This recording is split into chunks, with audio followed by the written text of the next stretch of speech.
కానీ తూ అని పాపన వాడు పోతాడు పోని మనం మంచి పని చేయాలి దేవుడు శిక్ష ఇచ్చిండు నేను ప్రమాణ స్వీకారం చేసినాడే కూలబడ్డాడు నడువిరిగింది ఇంతకంటే పెద్ద శిక్ష నేను జైలు వేసినా అయ్యేదేం లేదు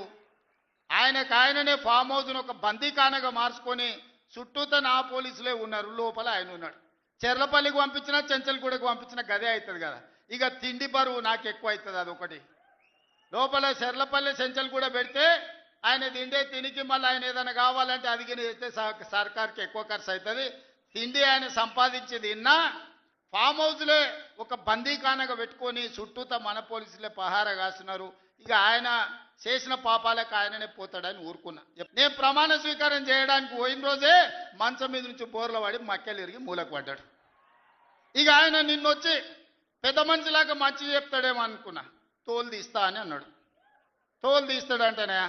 ఇక నేను చెప్పదలుచుకున్నా అయ్యేగా నా సంగతి వదులు కానీ మా సర్పంచులు వచ్చిండ్రు రా ఏ తోలు తీస్తావురా నీ తోలు తీసుడు కాదు నిన్ను చీరి చింత కట్టి చింతమడకల ఏలాడేసి కొడతారో లేదో మా సర్పంచులు రా కొడంగల్కి వస్తావా లేకపోతే మమ్మల్ని చింతమడకకు రమ్మంటావా మా సర్పంచులను తోలుతా సోయి లేని మాటలు స్థాయి లేని విమర్శలు ఒక్కటన్నా అక్కడికి వచ్చే మాట మాట్లాడిండా